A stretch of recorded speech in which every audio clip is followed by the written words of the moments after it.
إن الحمد لله نحمده تعالى ونستهديه ونستغفره ونعوذ بالله من شرور أنفسنا وسيئات أعمالنا. من يهده الله فهو المهتد ومن يضلل فلن تجد له وليا مرشدا. وأشهد أن لا إله إلا الله وحده لا شريك له، له الملك وله الحمد، يحيي ويميت وهو على كل شيء قدير. وأشهد أن سيدنا وقائدنا محمدا عبده ورسوله وصفيه من خلقه وخليله، أدى الأمانة وبلغ الرسالة ونصح الأمة وكشف الله به الغمة. فاللهم صل عليه وعلى آله وصحبه ومن صار على نهجه إلى يوم الدين.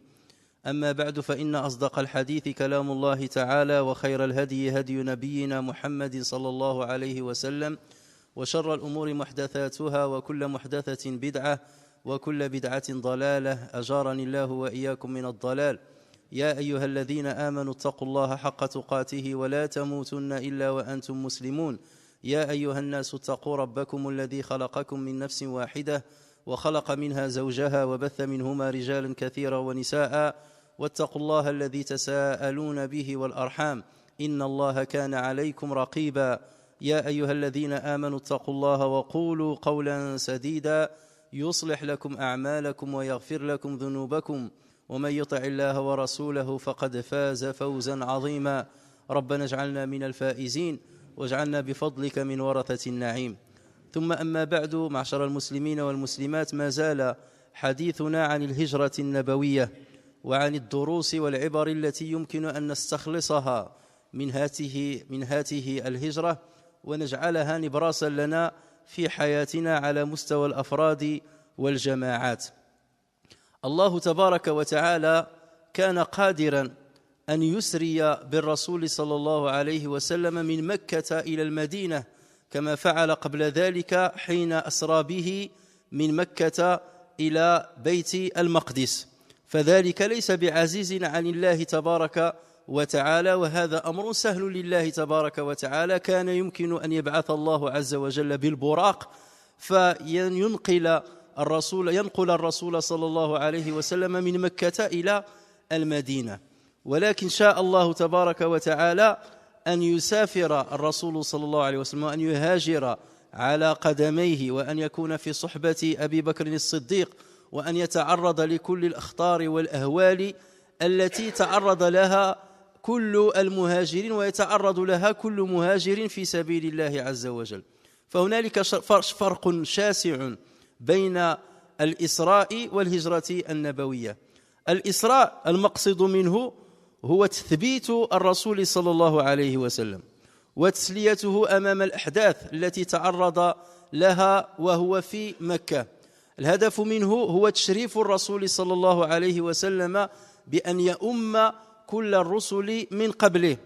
الهدف منه هو تحسيس الأمة الإسلامية بأهمية بيت المقدس وغرس حب هذه البقعة المطهرة في قلوب المسلمين إلى أن يرث الله الأرض ومن عليها.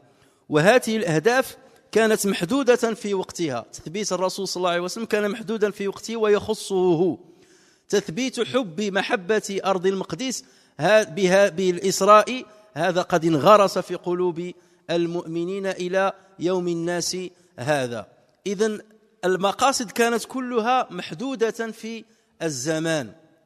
أما الهجرة النبوية فقد هاجر المسلمون قبل رسول الله صلى الله عليه وسلم، هاجروا إلى الحبشة وبدأوا الهجرة قبل أن يهاجر النبي صلى الله عليه وسلم، وتتابعت الهجرة هجرة كثير من المسلمين بعد هجرة الرسول صلى الله عليه وسلم إلى أن فتح مكة. هذه السنوات كلها كان يهاجر المسلمون فيها. وأي مسلم يمكن أن يتعرض لهجرة في سبيل الله عز وجل إذا وقع في اضطهاد، وإذا لم يستطع أن يحافظ على شعائر دينه، وإذا لم يستطع أن يقيم دينه على الأرض التي يعيش فيها.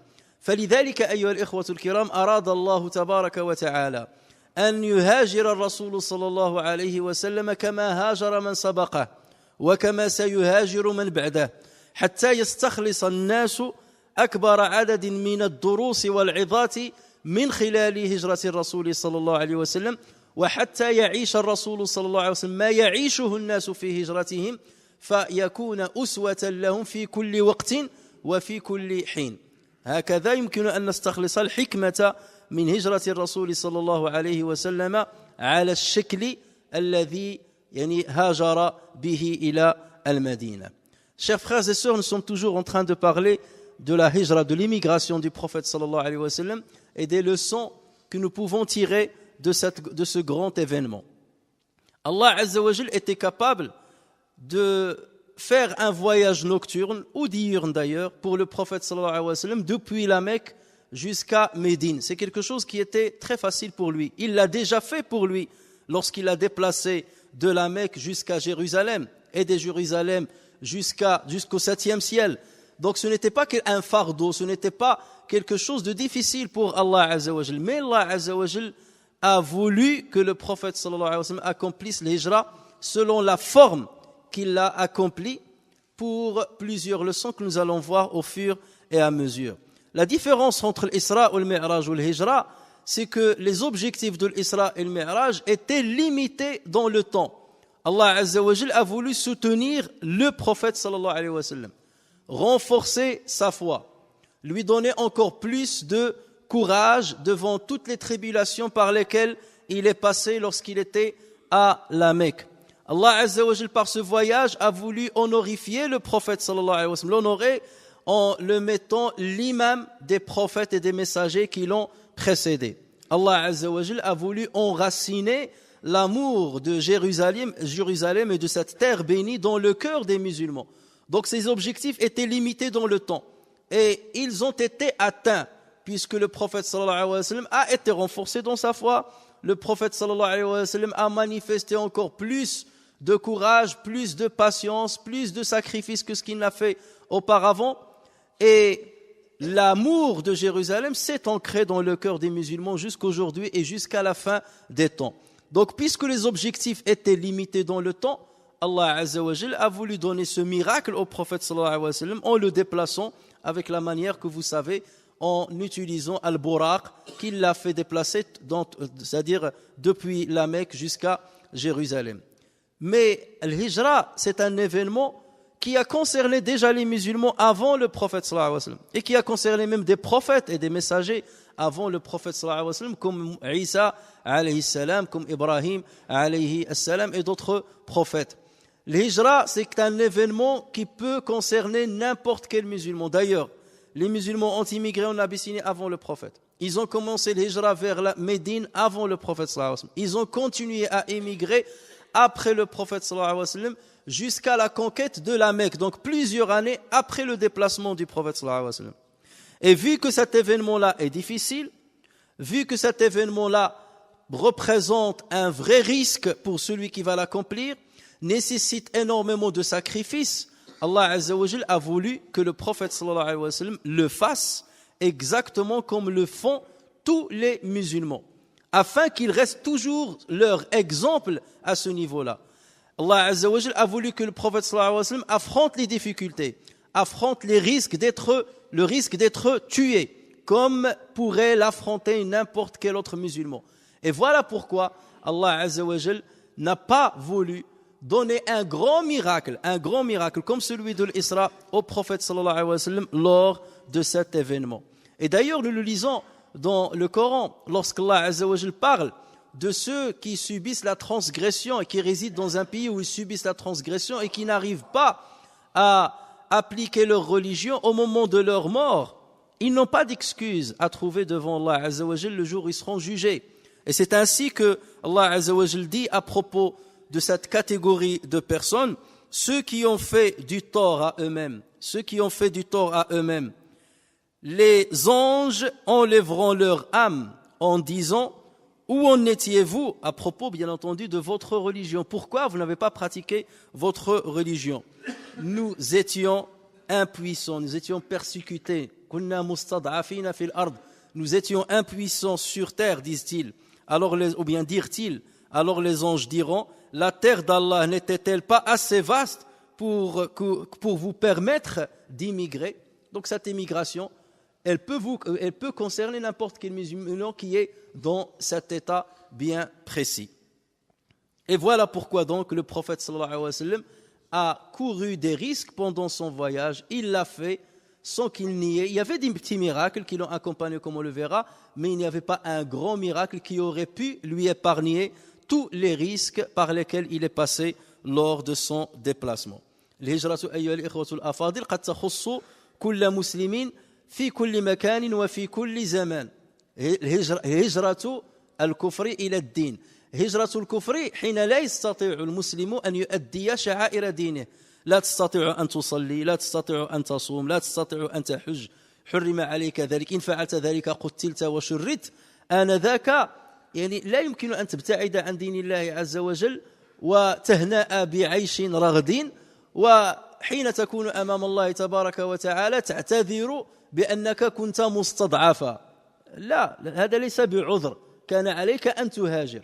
وهذا ما قاله مولانا في محكم التنزيل: إن الذين توفاهم الملائكة ظالمي أنفسهم قالوا فيما كنتم. الملائكة تسألهم فيما كنتم، لما لم تطبقوا شعائر دينكم، لما لم تكونوا مرتبطين بدينكم؟ قالوا فيما كنتم، قالوا كنا مستضعفين في الأرض، ما خلاو لنا نصلي ولا نزكي، وداك الشيء باش ما صليت ما زكيت ما قمت بالشعائر ديالي ما عبدت الله. قالوا كنا مستضعفين في الأرض. قالوا ألم تكن أرض الله واسعة فتهاجروا فيها أولئك مأواهم جهنم وساءت مصيرا. إذن الهجرة أيها الإخوة الكرام قد تخص الجميع.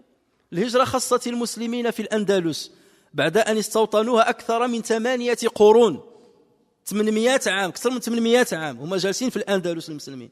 لكن لما جاء الاضطهاد جاء بسببهم، بسبب نقص فيهم، بسبب تفريطهم، لما جاء الاضطهاد وجاء التقتيل وجاء التشنيع وجاء التعذيب، آنذاك هاجروا من الأندلس إلى بلدانهم الأصل أو بلدان أجدادهم، فرجعوا إلى المغرب العربي وإلى البلدان الإسلامية. وهذا قد يحصل بأي مجموعة من المسلمين في أي مكان من الأرض. وآنذاك إذا استوجب عليهم أن يهاجروا فعليهم الهجرة، ولا يمكن أن يفرطوا في دينهم أو يجدوا عذرا للتفريط في دينهم وعدم عبادة ربهم عز وجل.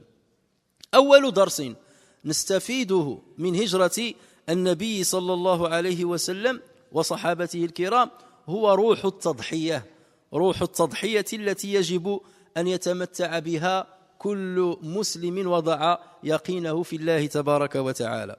هاجر المسلمون بلدهم، هاجروا وطنهم أو موطن رزقهم، هاجروا أرض آبائهم وأرض أجدادهم ليحافظوا على دينهم وليتمكنوا من إعداد أخراهم في أحسن الظروف. وهذه هي التضحية التي يجب أن يتحلى بها كل مسلم إذا وجد نفسه بين خيارين: إما أن تعبد الله وإما أن ترتاح في الدنيا. لكن هذا هو الخيار: إما تعبد الله وتضطهد، وإما أن تعيش في حياة رغداه، الرزق ديالك داخل، الكسب ديالك داخل.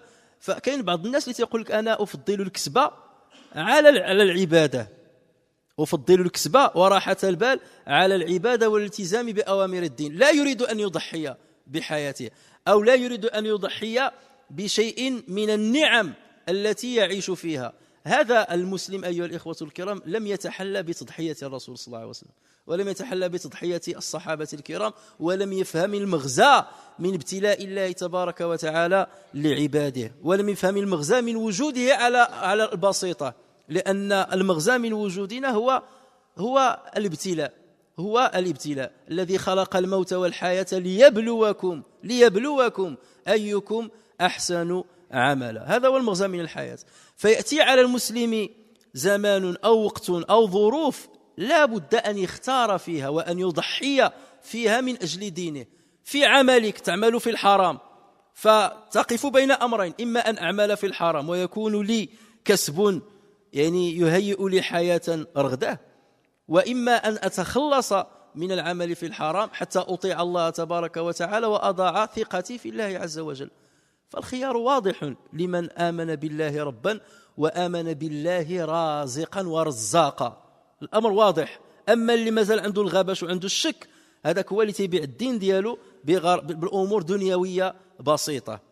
انظروا إلى تضحية الصحابة رضوان الله عليهم، تركوا كل شيء وراءهم، تركوا العيش الهنيء وذهبوا إلى مصير مجهول، غادي مهاجرين ما عندهم لا مال ولا شيء، ووضعوا ثقتهم في الله تبارك وتعالى ولا يدرون كيف يكون مصيرهم في الأرض الجديدة. عند مغادرة الرسول صلى الله عليه وسلم لمكة المكرمة قال قولة فيها نبرة حزن ونبرة أسى، قال: والله إنك لخير أرض الله. يتكلم على مكة: والله إنك لخير أرض الله وأحب أرض الله إلى الله، وأحب أرض الله إلى الله، ولولا أني أخرجت منك ما خرجت. يعني كل الأمر ما كانش إني مرغم على الخروج منك ما خرجت، ولكن تضحية في سبيل الله عز وجل أغادرك إلى المصير الذي أعده الله عز وجل لي. وهذا صهيب الرومي رضي الله عنه حين أراد أن يهاجر إلى المدينة قال له كفار قريش: أتيتنا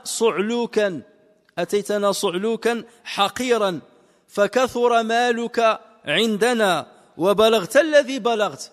يعني لأنك عشت بين ظهرانينا، حصلت على المال وحصلت على الرفعة، وقد جئتنا في أول الأمر صعلوكا، لا مال لك ولا قيمة لك، والآن تريد أن تهاجر إلى المدينة هكذا بمالك، ثم تريد أن تخرج بمالك ونفسك، والله لا يكون ذلك. فماذا قال لهم سيدنا صهيب؟ قال رضي الله عنه: أرأيتم إن جعلت لكم مالي أتخلون سبيلي؟ نعطيكم قاع داك الشيء اللي كنت ملكت. أرأيتم إن جعلت لكم مالي أتخلون سبيلي؟ قالوا: نعم. قال: فإني قد جعلت لكم مالي. فبلغ ذلك رسول الله صلى الله عليه وسلم فقال: رابح صهيب، رابح صهيب. هذه التضحية. ها هو المال كاين، شنو غنختار؟ المال ونجلس مريح مع بلاصتي ونخدم وكل شيء، ولا نعطي المال ديالي كله من أجل الله تبارك وتعالى؟ روح التضحية اقتضت أن يضحي بكل ماله وأن يفر بنفسه ودينه حتى يحافظ على ارتباطه بالله تبارك وتعالى. Chers frères et sœurs, la première leçon que nous pouvons conclure de l'immigration du prophète sallallahu alayhi wa sallam, c'est l'esprit de sacrifice qui a animé notre messager ainsi que tous les compagnons. Regardez voir, ils vivaient tranquillement dans ce pays-là, à la Mecque. Ils avaient leur repère, c'est la terre de leurs ancêtres, c'est la terre de leurs parents. C'est là-bas qu'ils gagnaient leur vie. C'est là-bas qu'ils savaient commercer, qu'ils savaient faire certains métiers bien précis. Et là, ils étaient devant un choix difficile. Ou bien rester dans cette situation paisible, rester dans ce confort-là, ou bien immigrer vers un avenir incertain. Immigrer vers une ville qui ne nous appartient pas, avec tous les risques du voyage et le risque de l'installation et de la préinstallation, parce que les Qurayshites ne vont pas forcément les laisser tranquilles. Et c'est là où il fallait montrer l'esprit de sacrifice. C'est là où leur foi a été testée. C'est là où leur foi a été éprouvée et ils étaient à la hauteur. Regardez le prophète sallallahu alayhi wa sallam, en quittant la Mecque, il a commencé à la regarder de loin et il a dit: je jure par Dieu que tu es une terre qu'Allah Azza wa Jal aime. Tu es la terre la plus chère à Allah Azza wa Jal, le territoire le plus cher pour Allah Azza wa Jal sur sa terre. Et si ce n'était pas les miens qui m'ont obligé à te quitter, je ne t'aurais jamais quitté. Mais voilà, là c'est l'appel de Dieu, là c'est l'appel de la religion, là c'est l'appel de la pratique religieuse. Suhayb al-Rumi, en l'occurrence, qui était un compagnon du prophète sallallahu alayhi wa sallam et qui était un immigré à la Mecque. C'était un Romain, un Byzantin, et il est venu s'installer à la Mecque. Une fois, il a voulu la quitter pour aller à Médine, les Qurayshites l'ont arrêté. Ils lui ont dit: tu es venu chez nous besogneux, tu n'avais pas d'argent, tu n'avais aucun bien, tu étais pauvre, tu n'avais aucun mérite et aucune notoriété. Et voilà maintenant que tu es devenu riche et que tu as acquis ce que tu as acquis grâce à nous. Et tu veux partir comme ça tranquillement, sans aucun problème. Par Dieu, ça, tu ne pourras pas le faire. On t'empêchera de le faire. Et là, il leur a dit: voilà, concluons un accord. je suis prêt à vous donner tous mes biens matériels, de sorte que vous me laissiez partir tranquillement. Ils lui ont dit, dans ce cas, on accepte. Voilà. Il a acheté un petit peu sa sécurité. Et il a justement donné tous ses biens. Lorsque le prophète sallallahu alayhi wa sallam fut mis au courant de cette transaction, il leur a dit, Rabiha Suhaib. Suhaib a gagné. Suhaib a gagné. Tout ça, c'est pour vous dire, c'est ça la leçon que nous devons tirer. Lorsque tu es dans une situation où tu as le choix entre respecter les préceptes de ta religion ou bien gagner de l'argent, avoir un confort mondain, si tu es un vrai musulman, tu dois placer ta confiance en Allah Azza wa Jal et t'empêcher de tomber dans l'interdit et de te pencher vers ce qui agrée Allah Azza wa Jal. C'est là où on a besoin de nous pencher sur l'histoire du prophète sallallahu alayhi wa sallam. C'est là où nous devons lire l'histoire de l'immigration du prophète sallallahu alayhi wa sallam et dire, de la même manière qu'Allah Azza wa Jal a soutenu son prophète, a soutenu les compagnons qui ont fait ce sacrifice-là à l'époque, Allah Azza wa Jal me soutiendra et sera à mes côtés si je fais ce sacrifice pour lui et pour sa religion. Parce que ce qui compte, c'est ce que j'ai préparé pour l'au-delà et non pas ce que je gagne ici-bas.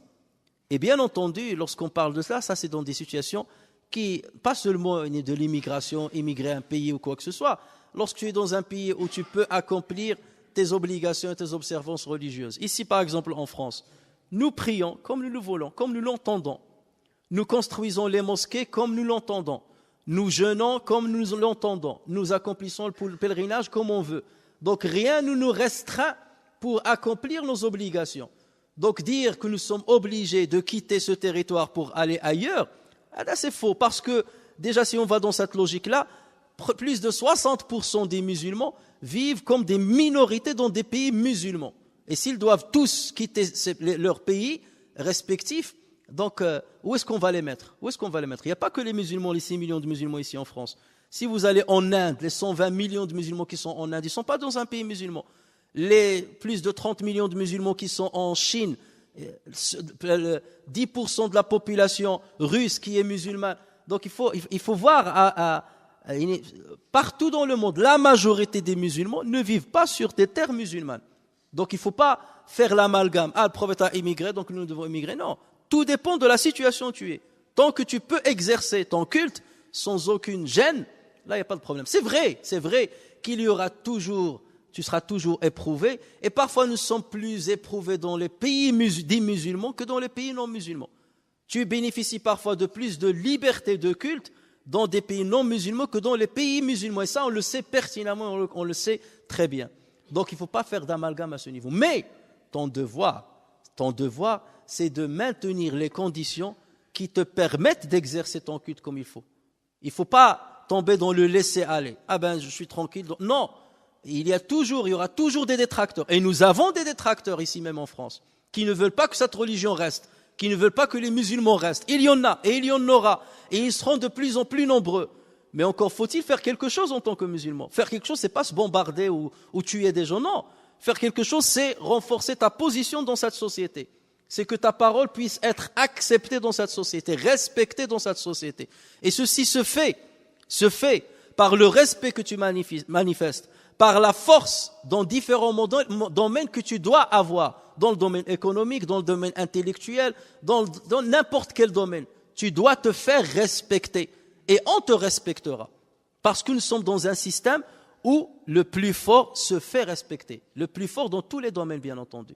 Et c'est là où les musulmans doivent être intelligents. Donc le sacrifice, celui qui vient aujourd'hui et dit ouais, « je vais faire le sacrifice, je vais émigrer de tel pays à tel pays », ça c'est celui qui cherche la facilité. Le sacrifice, c'est un geste difficile.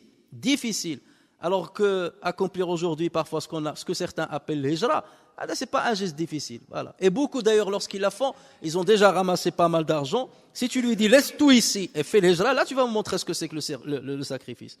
Mais au contraire, il prend une manne financière où il laisse son commerce ici en partant là-bas tout en gagnant ici. Et il dit j'ai fait l'hijra, j'ai fait le sacrifice. Ce n'est pas ça le sacrifice dont on parle.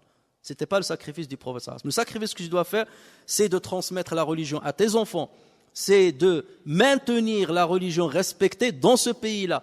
C'est de préparer le terrain pour que les générations futures puissent exercer leur religion comme ils l'entendent et dans la liberté et dans le respect. Et ça, les musulmans ont un devoir à ce niveau-là, comme les musulmans l'ont fait auparavant pour se faire respecter là où ils vivaient.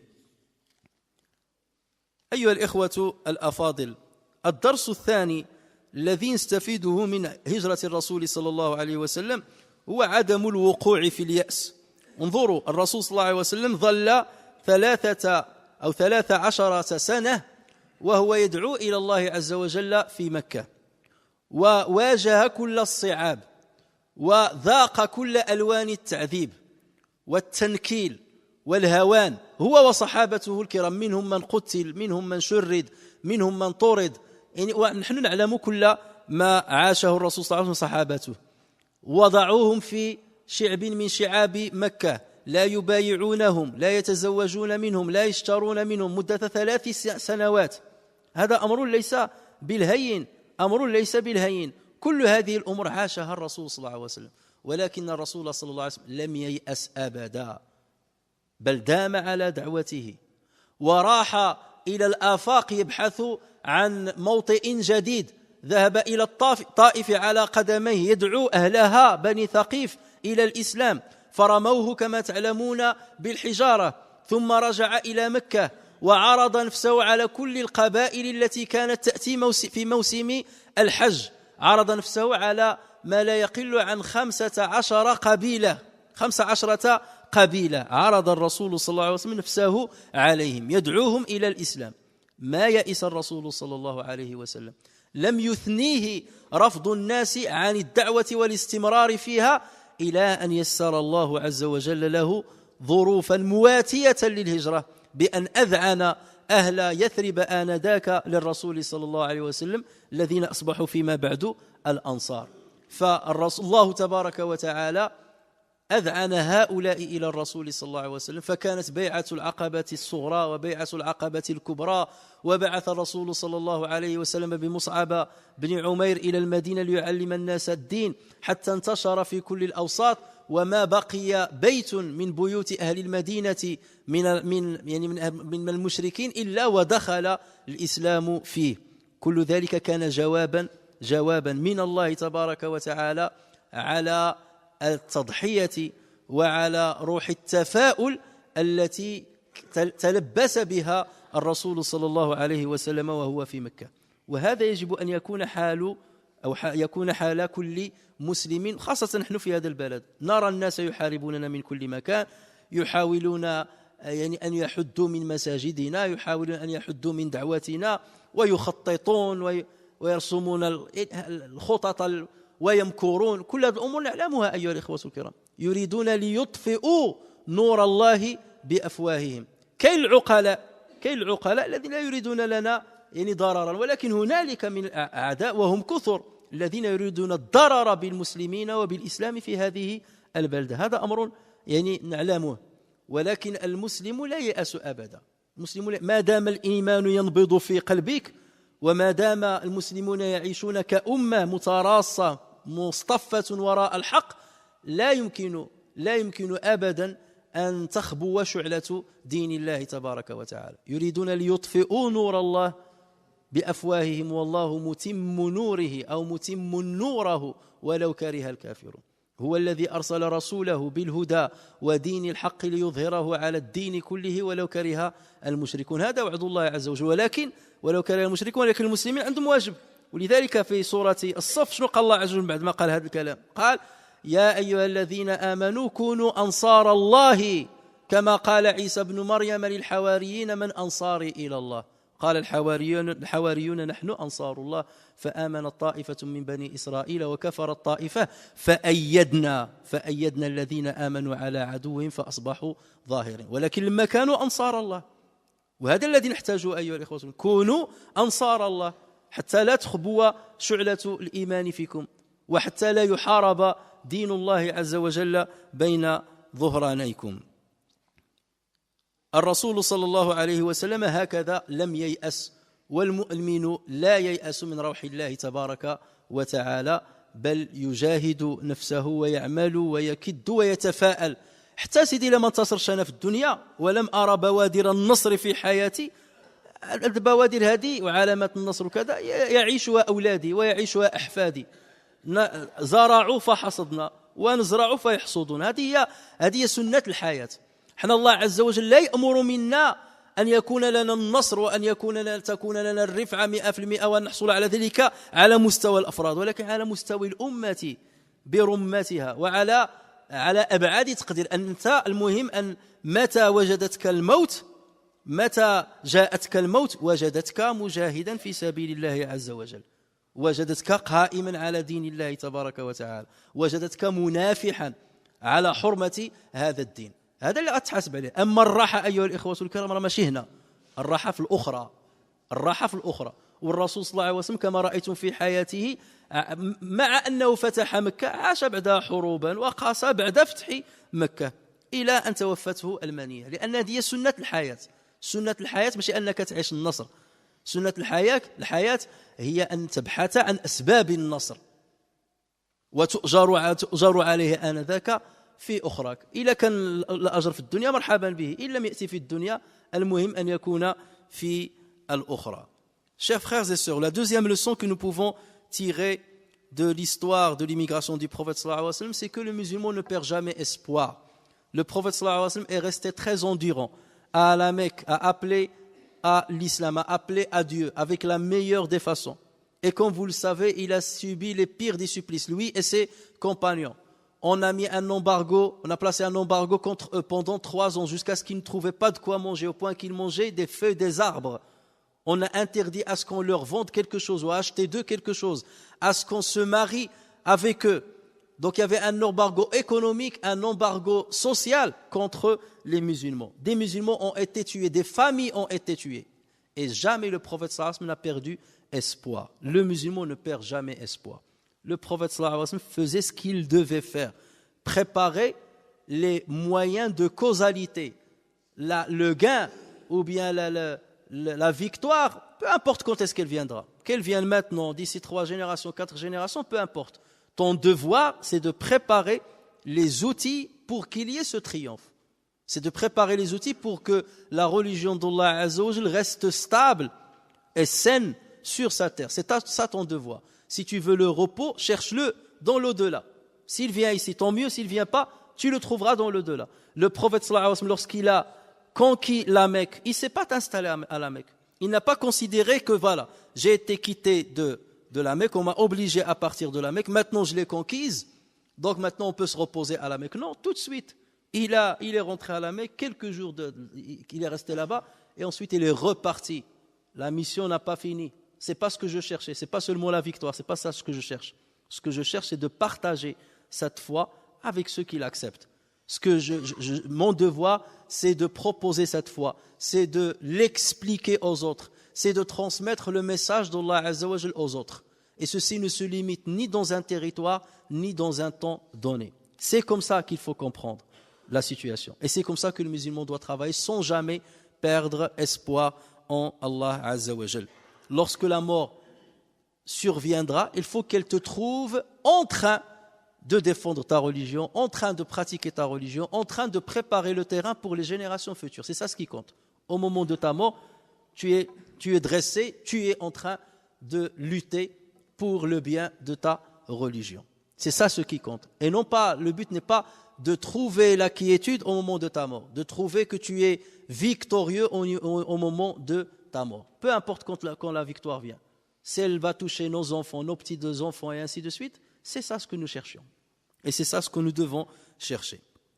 الأمر الثالث أيها الإخوة الكرام الذي نستفيده من هذه القصة هو حسن اختيار الصاحب. حسن اختيار الصاحب. كيفاش تختار الصحاب نتاعك. انظروا إلى الرسول صلى الله عليه وسلم لما أذن الله عز وجل للمسلمين بالهجرة بدأ المسلمون في هجرتهم ولكن الله عز وجل كان لم يأذن للرسول صلى الله عليه وسلم بعد بأن يهاجر فقال الرسول صلى الله عليه وسلم آنذاك إني أريت دار هجرتكم يعني الله عز وجل أراني المكان الذي سوف تهاجرون إليه قبل من الهجرة قبل ما يعرف بأنه سيكون إلى المدينة إني أريت دار هجرتكم دار ذات نخل بين لابتين. نخل بين لابتين. اللابة هي الحرة، والحرة هي المكان الذي يكون فيه الصخر أسودا، والمدينة كانت فيها واحد جوج ديال الجهات وبينها النخيل الكثير، جهة يعني هذه الجهات فيها الصخر الأسود. حرة كانت تسمى بحرة واقم، وحرة ما زال حتى الآن، وحرة أخرى تسمى بحرة الوبرة. فالرسول صلى الله عليه وسلم فلما الرسول صلى الله عليه وسلم أمر المسلمين بالهجرة، سيدنا أبو بكر تجهز كباقي المسلمين، جهز نفسه حتى يهاجر. فقال له الرسول صلى الله عليه وسلم: على رسلك فإني أرجو أن يؤذن لي، يعني ما تمشيش الآن، لا تهاجري الآن، فإني يعني أنتظر أن يأذن الله عز وجل لي بالهجرة. معنى ذلك إني ربما ستكون رفيقي وصاحبي في هجرتي. فقال أبو بكر: فقال أبو بكر رضي الله عنه: وهل ترجو ذلك بأبي أنت يا رسول الله؟ يعني هل ترجو أن أكون رفيقك بأبي أنت يا رسول، يعني أفديك بأبي يعني أفديك بأبي يا رسول الله؟ قال: نعم. فحبس أبو بكر نفسه على رسول الله صلى الله عليه وسلم ليصحبه، فانتظر 4 أشهر يعلف راحلتين، أخذ ناقتين يعلفهما مدة 4 أشهر، يحضرهما للهجرة مع الرسول صلى الله عليه وسلم، حتى أذن الله عز وجل لرسوله بالهجرة. فلما سمع أبو بكر بذلك سعد أيما سعادة، وقال: الصحبة يا رسول الله، بأبي أنت يا رسول الله. فقال له الرسول صلى الله عليه وسلم: نعم، يعني سوف تصاحبني في رحلتي هاته. سيدتنا عائشة تعلق على سرور أبيها لما علم بأنه سوف يرافق الرسول صلى الله عليه وسلم في هجرته. يعني المفروض اللي غادي يهاجر مع الرسول صلى الله عليه وسلم هذا سوف يكون في خطر، لأن قريش الذي يهمهم قتل النبي صلى الله عليه وسلم، ربما قد يغض النظر عن بعض الصحابة، ولكن محمد صلى الله عليه وسلم هذا يعني يريدون دمه، يريدون قتله، فالذي سوف يصحبه لا بد وأن يعرض نفسه للموت أكثر من غيره. ولكن أبو بكر الصديق رضي الله عنه فرح كل أيما فرح وسعد أيما سعادة، مع علمه أنه سيواجه الصعاب ويعرض نفسه للموت. قالت سيدتنا عائشة رضي الله عنها فيما أخرجه البخاري: فوالله ما شعرت قط قبل ذلك اليوم أن أحدا يبكي من الفرح حتى رأيت أبا بكر يبكي يومئذ. يعني هي كانت صغيرة، قالت ما كنتش نعرف بأن يمكن الإنسان يبكي بالفرحة، أنا تعرف الناس يبكي من الحزن ولا من المرض ولا من الوجع، ولكن أول مرة رأيت إنسانا يبكي من الفرح، حتى شفت الأب ديالي يبكي ذلك اليوم من الفرح. يبكي أبو بكر بالفرح لأنه سيصحب الرسول صلى الله عليه وسلم، يبكي وهو بالفرح وهو يعلم أنه يعرض نفسه للموت ويعرض نفسه للقتل. هذه هي الصحبة. وعندما خرج الرسول صلى الله عليه وسلم مع صاحبه إلى المدينة، كان أبو بكر رضي الله عنه طوال الطريق يتقدم النبي صلى الله عليه وسلم ليترصد الأمكنة حتى لا يصيبه أذى، يعني يسبق الرسول صلى الله عليه وسلم حتى يرى هل هنالك من يتبعهما من قريش، حتى يعني لا يؤذى الرسول صلى الله عليه وسلم، يفضل أن يأذي نفسه حتى لا يؤذى رسول الله صلى الله عليه وسلم. فسأله رسول الله صلى الله عليه وسلم: يا أبا بكر، لو كان شيء أحببت أن يكون بك دوني، يعني لا جرت لنا شي مصيبة، إذا جرى لنا حادث أحببت أن يمسك أنت ولا يمسني؟ يسأله، هو الرسول يعلم أن ذلك هو الحق. فقال أبو بكر: والذي بعثك بالحق ما كانت لتكون ملمة إلا أن تكون بدونك، يعني أقسم بالله لو كانت ملمة كيف ما كانت شي مصيبة أفضل أن تحصل بي أن تصيبني وأن لا تصيبك أنت. فلما انتهيا إلى الغار، وسوف نذكر ذلك، قال أبو بكر: مكانك يا رسول الله حتى أستبرئ لك الغار، يعني ما تدخلش، ربما تكون لك حية أو عقرب داخل الغار. قال له: مكانك يا رسول الله، انتظر حتى أستبرئ لك الغار، حتى إذا كان شي حية أو كذا تصيبني أنا ولا تصيبك أنت. هذا هو الصاحب أيها الإخوة الكرام، ماشي الصاحب اللي تيفرط فيك غير نهار تقول له راني مزير محتاج شي تسلفني شي حاجة والله يجعل لك بركة ما عنديش، الله يكون في عونك الله يسهل. لا، الصاحب هو الذي يكون معك في الشدة وفي الرخاء.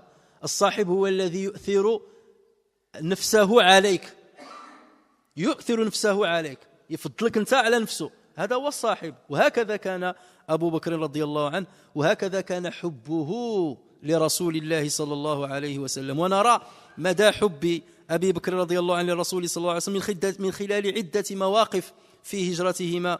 ومن ذلك أنهما لما كان في الطريق إلى المدينة واشتد بهما العطش وهما تحت لهيب الشمس المحرقة، نظر أبو بكر من حوله عن مكان يستظلان فيه، وندع أبا بكر رضي الله عنه يحكي لنا فيما رواه البخاري ومسلم ماذا حصل في ذلك اليوم. يقول رضي الله عنه: فرميت ببصري هل أرى من ظل فآوي إليه، فإذا صخرة أتيتها فنظرت بقية الظل لها فسويته ثم فرشت للنبي صلى الله عليه وسلم فيه. يعني بقى ديك الصخرة فيها واحد شوية الظل اللي بقى، ففرش للرسول، ماشي ما تفكرش في نفسه، ففرشت للنبي صلى الله عليه وسلم، مشى ذاك الظل اللي بقى وقال له: يا رسول الله تعالى فاضطجع هنا. ثم قلت له: اضطجع يا نبي الله. فاضطجع النبي صلى الله عليه وسلم، ما قالوش كحش شويه دير لي بلاصه حداك، لا، ولا دير لي مكان حداك، لا، قال: فانطلقت انظر من حولي هل ارى من الطلب احدا، يعني هل هنالك واحد من اهل قريش يتربص بنا او يتبعنا، هل ارى من الطلب احدا. ترك الرسول صلى الله عليه وسلم في امن ثم ذهب يترصد الاعداء. فبينما انا كذلك فاذا براعي الغنم يسوق غنمه إلى الصخرة يريد منها الذي أردنا، يعني يريد أن يستظل كذلك بتلك الصخرة. فسألته فقلت له: لمن أنت يا غلام؟ هذا الغنم لمن تترعاها؟ فقال: لرجل من قريش سماه فعرفته، أعطاني سميته فعرفتها. فقلت: هل في غنمك من لبن؟ قال: نعم. قلت: فهل أنت حالب لبنا لنا؟ تعطينا شوية ديال الحليب، هل أنت حالب لبنا لنا؟ قال: نعم. فأمرته فاعتقل شاة من غنمه، ثم انظروا إلى التفاصيل، ثم أمرته أن ينفض ضرعها من الغبار. هو بغى الرسول صلى الله عليه وسلم يشرب، قال له: نقي الضرع نتاعها من الغبرة اللي فيه، أن ينفض ضرعها من الغبار. ثم أمرته أن ينفض كفيه من الغبار، فقال فإذا به يضرب إحدى كفيه بالأخرى، فحلب لي كثبة، يعني كثبة من لبن، يعني قليلا من لبن، فحلب لي كثبة من لبن. وقد جعلت للرسول صلى الله عليه وسلم إداوة، والإداوة هي الجراب من الجلد، تيجمعوا الجلد هكا وتيأمروا بشي حاجة سائلة. فأعددت إداوة للرسول صلى الله عليه وسلم على فمها خرقة باش الحليب يتصفى، دار عليها خرقة وخوي الحليب عليها باش الحليب يتصفى مما فيه. هذا الشيء كله لمن ماشي ليه، لرسول الله صلى الله عليه وسلم. انظروا إلى الصحبة. هذا هو أبو بكر أيها الإخوة الكرام، هذا هو لو وزن إيمان أبي بكر بإيمان الأمة لرجحت كفة أبي بكر. قال: وقد جعلت لرسول الله صلى الله عليه وسلم إداوة على فمها خرقة، فصببت على اللبن حتى برد أسفله، فانطلقت به إلى النبي صلى الله عليه وسلم فوافقته قد استيقظ، يعني الرسول صلى الله عليه وسلم رقد قليلا ثم استيقظ. فقلت: اشرب يا رسول الله، فشرب حتى رضيت، وفي رواية فشرب حتى ارتويت، يعني بقى يشرب حتى رضيت أنا، ماشي حتى رضيه أو حتى ارتواه، لا، فشرب حتى ارتويت، حتى أنا شبعت، يعني ما بقاش فيا العطش، بقى الرسول صلى الله عليه وسلم يشرب حتى ما بقاش فيا العطش. انظروا إلى الإيثار أيها الإخوة الكرام، ماشي قال نشرب أنا شوية ونديله داك الشيء اللي شاط، لا، أعطى كل اللبن للرسول صلى الله عليه وسلم. فشرب حتى رضيت، ثم قلت: قد آن الرحيل يا رسول الله. والقصة ما زال لها يعني تفصيل قد نذكره في حينه. Donc regardez chers frères, comment la troisième leçon importante à tirer de cette histoire, c'est comment choisir son compagnon de route. Pas de route de voyage, son compagnon de la route ici dans la vie d'ici-bas. Le prophète sallallahu alayhi wa sallam a choisi Abu Bakr pour qu'il accomplisse le voyage avec lui. Il a choisi le meilleur. Et lorsqu'Abu Bakr s'est préparé pour émigrer, le prophète sallallahu alayhi wa sallam lui a dit « Attends parce que j'attends l'autorisation de Dieu ». Et c'est là où Abu Bakr a compris que le prophète sallallahu alayhi wa sallam veut qu'il l'accompagne dans ce voyage. Et Abu Bakr était content. Donc ce qu'il a fait, il a pris tout de suite 2 chameaux. Et il a commencé à leur donner à manger bien comme il le faut, pour les préparer pour ce long voyage. Et ça a duré 4 mois. Il attendait que l'ordre vienne de Allah Azza wa Jal. Lorsqu'Allah Azza wa Jal donna au prophète sallallahu alayhi wa sallam l'ordre d'émigrer, le prophète sallallahu alayhi wa sallam lui a dit « Dieu m'a donné l'autorisation de voyager ». Et Abu Bakr était content. Il lui a dit « Ça veut dire que je serai ton compagnon ?» Il lui a dit « Oui ». Aïcha commentait cette situation en disant, à l'époque elle était jeune, il a dit « Je ne savais pas jusqu'alors que quelqu'un pouvait pleurer de joie. Moi, ce que je sais, c'est que quelqu'un peut pleurer soit parce qu'il est malheureux, soit parce qu'il est malade, soit parce qu'il a peur, soit parce qu'il a mal. Mais je ne savais pas que quelqu'un pouvait pleurer de joie jusqu'à ce que j'ai vu Abu Bakr pleurer lorsqu'il entendit qu'il allait être le compagnon du prophète sallallahu alayhi wa sallam. Et lorsque vous voyez le détail de ce voyage, vous verrez que Abu Bakr Siddiq, il devançait toujours le prophète sallallahu alayhi wa sallam dans le chemin. Toujours. Et il reculait à l'arrière. Et il guettait de tous les côtés pour voir est-ce qu'ils sont poursuivis pendant que le prophète sallallahu alayhi wa sallam lisait le Coran. Lorsqu'ils sont arrivés devant la grotte de Thur, Abu Bakr Siddiq a dit au prophète sallallahu alayhi wa sallam, reste là, je vais entrer pour guetter ce qu'il y a. S'il y a peut-être un serpent, s'il y a des animaux qui peuvent, que je sois touché moi plutôt que toi. Et le prophète sallallahu alayhi wa sallam lui a dit, Abu Bakr, tu préfères être touché par un mal plutôt que moi? Et il lui a dit, Wallah, par celui qui t'a envoyé par la vérité. Il n'y a pas un malheur, c'est-à-dire j'aurais aimé que le malheur qui risque de te toucher me touche d'abord le premier et qu'il ne te touche pas, qu'il t'épargne et qu'il me touche moi. Voici ce qu'est le vrai ami, le vrai compagnon, quelqu'un qui est à tes côtés même dans les moments les plus difficiles. Abu Bakr savait très bien qu'il risquait gros de voyager avec le prophète sallallahu alayhi wa sallam, puisque le Qurayshite voulait tuer le prophète sallallahu alayhi wa sallam. Donc en étant son compagnon, il risquait la mort. Mais il était content d'être à ses côtés, même si la mort s'ensuit.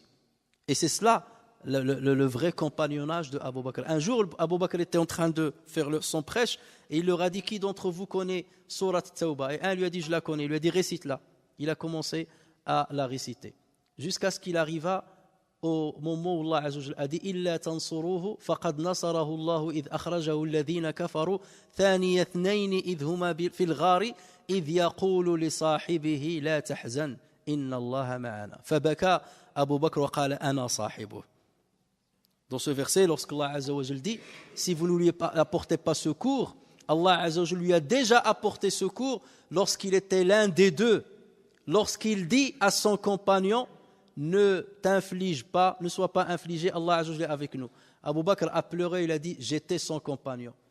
Le seul compagnon dont le compagnonnage du prophète sallallahu alayhi wa sallam a été mentionné dans le Coran, c'est Abu Bakr as-Siddiq radiyallahu anhu.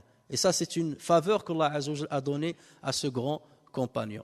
Et on verra les détails de ce voyage-là et on verra comment Abu Bakr as-Siddiq était le meilleur parmi les compagnons du prophète sallallahu alayhi wa sallam. Et c'est ainsi que nous devons trier à la volée nos amis, nos proches, nos fréquentations afin de préserver notre religion et afin de trouver le secours lorsqu'on en a besoin et afin de trouver le conseil lorsqu'on en a besoin, qu'il s'agisse d'un conseil pour les affaires de l'ici-bas ou dans les affaires de l'au-delà. Nafa'ani Allah wa iyyakum bil Qur'an al-Karim wa bi hadithi sayyidil awwalin wal akhirin wa ghafara Allah li wa lakum wa li sa'iril muslimin wa yarhamullahu 'abdan qala amin.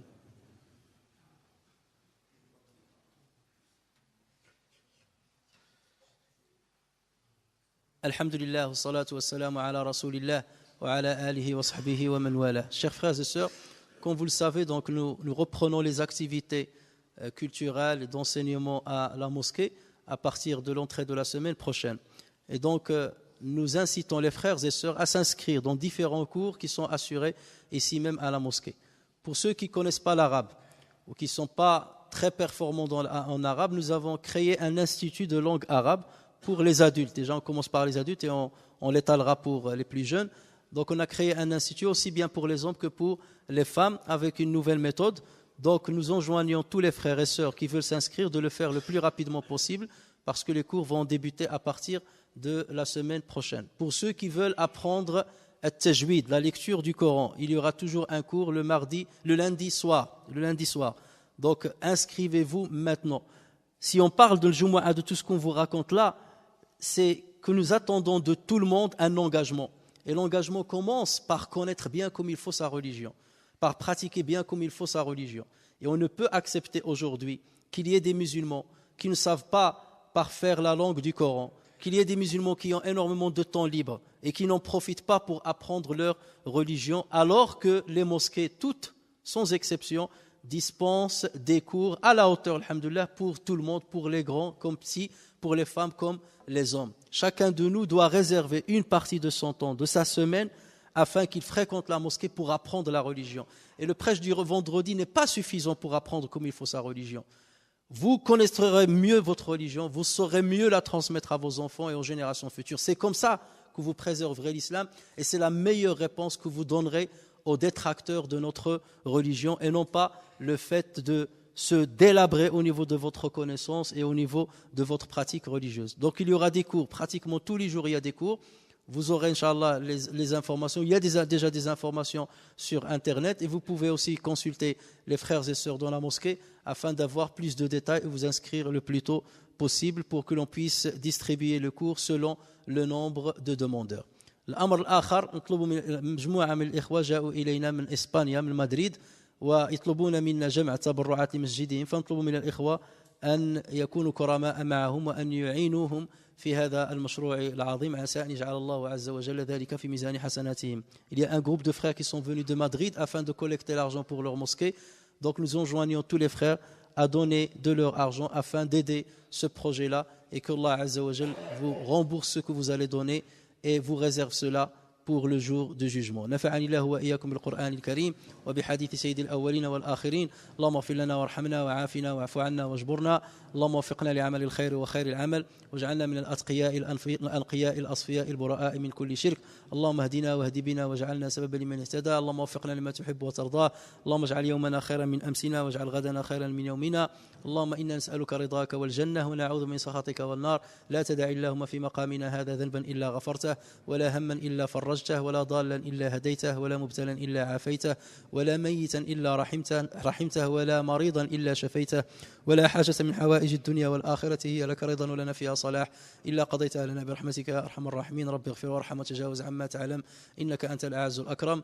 ربنا آتنا في الدنيا حسنة وفي الآخرة حسنة وقنا عذاب النار وأدخلنا جنة مع الأبرار يا عزيز يا غفار يا ذا الجلال والإكرام. وصل اللهم وسلم وبارك على محمد وعلى آله وصحبه أجمعين وآخر دعوانا أن الحمد لله رب العالمين.